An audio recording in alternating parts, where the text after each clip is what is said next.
Leviticus, chapter 23. The Lord said to Moses, "Speak to the Israelites and say to them, These are my appointed festivals, the appointed festivals of the Lord, which you are to proclaim as sacred assemblies. There are 6 days when you may work, but the seventh day is a day of Sabbath rest, a day of sacred assembly.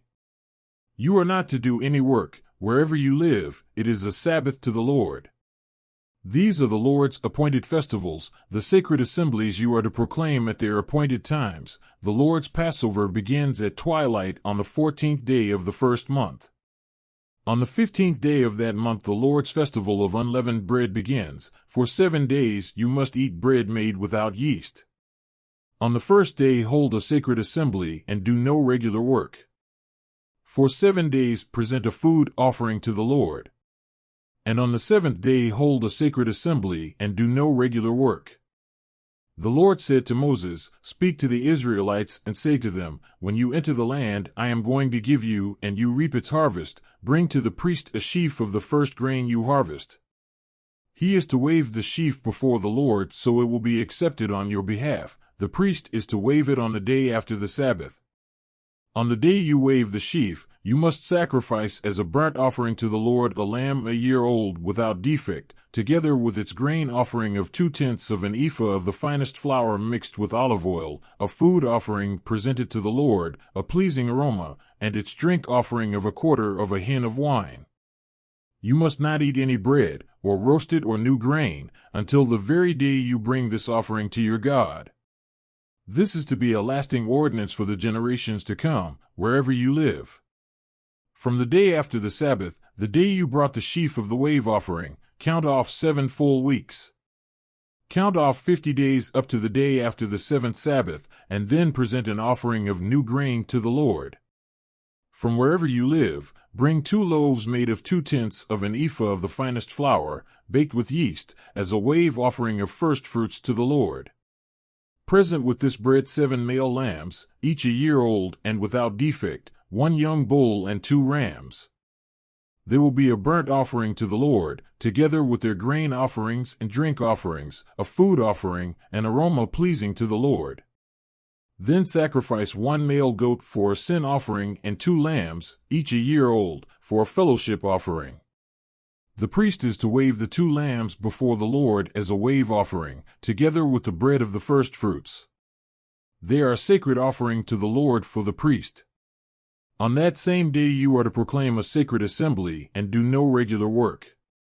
This is to be a lasting ordinance for the generations to come, wherever you live.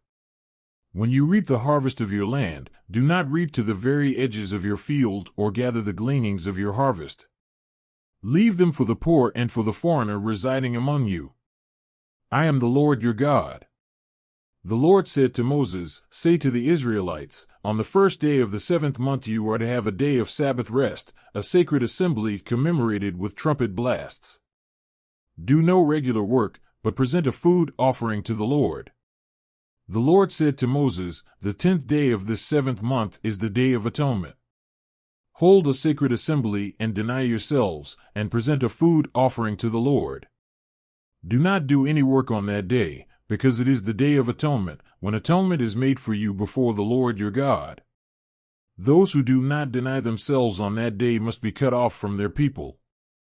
I will destroy from among their people anyone who does any work on that day. You shall do no work at all. This is to be a lasting ordinance for the generations to come, wherever you live.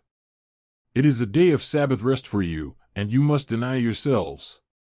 From the evening of the 9th day of the month until the following evening you are to observe your Sabbath."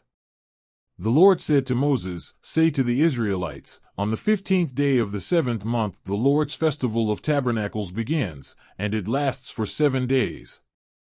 The first day is a sacred assembly, do no regular work. For 7 days present food offerings to the Lord, and on the 8th day hold a sacred assembly and present a food offering to the Lord. It is the closing special assembly, do no regular work. These are the Lord's appointed festivals, which you are to proclaim as sacred assemblies for bringing food offerings to the Lord, the burnt offerings and grain offerings, sacrifices and drink offerings required for each day. These offerings are in addition to those for the Lord's Sabbaths and in addition to your gifts and whatever you have vowed and all the freewill offerings you give to the Lord. So beginning with the 15th day of the 7th month, after you have gathered the crops of the land, celebrate the festival to the Lord for 7 days. The first day is a day of Sabbath rest, and the 8th day also is a day of Sabbath rest. On the first day you are to take branches from luxuriant trees, from palms, willows, and other leafy trees, and rejoice before the Lord your God for 7 days. Celebrate this as a festival to the Lord for 7 days each year. This is to be a lasting ordinance for the generations to come, celebrated in the 7th month. Live in temporary shelters for 7 days, all native-born Israelites are to live in such shelters so your descendants will know that I had the Israelites live in temporary shelters when I brought them out of Egypt. I am the Lord your God. So Moses announced to the Israelites the appointed festivals of the Lord. Leviticus, chapter 24. The Lord said to Moses, "Command the Israelites to bring you clear oil of pressed olives for the light so that the lamps may be kept burning continually. Outside the curtain that shields the ark of the covenant law in the tent of meeting, Aaron is to tend the lamps before the Lord from evening till morning, continually. This is to be a lasting ordinance for the generations to come. The lamps on the pure gold lampstand before the Lord must be tended continually. Take the finest flour and bake 12 loaves of bread, using 2/10 of an ephah for each loaf. Arrange them in 2 stacks, 6 in each stack, on the table of pure gold before the Lord. By each stack put some pure incense as a memorial portion to represent the bread and to be a food offering presented to the Lord. This bread is to be set out before the Lord regularly, Sabbath after Sabbath, on behalf of the Israelites, as a lasting covenant.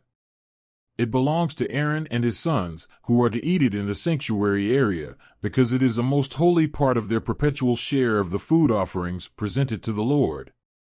Now the son of an Israelite mother and an Egyptian father went out among the Israelites, and a fight broke out in the camp between him and an Israelite.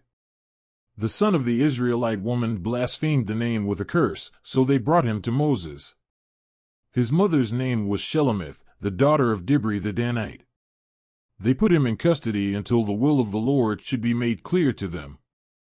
Then the Lord said to Moses, "Take the blasphemer outside the camp. All those who heard him are to lay their hands on his head, and the entire assembly is to stone him. Say to the Israelites, anyone who curses their God will be held responsible. Anyone who blasphemes the name of the Lord is to be put to death. The entire assembly must stone them. Whether foreigner or native-born, when they blaspheme the name, they are to be put to death. Anyone who takes the life of a human being is to be put to death. Anyone who takes the life of someone's animal must make restitution, life for life. Anyone who injures their neighbor is to be injured in the same manner, fracture for fracture, eye for eye, tooth for tooth. The one who has inflicted the injury must suffer the same injury. Whoever kills an animal must make restitution, but whoever kills a human being is to be put to death. You are to have the same law for the foreigner and the native-born. I am the Lord your God." Then Moses spoke to the Israelites, and they took the blasphemer outside the camp and stoned him. The Israelites did as the Lord commanded Moses.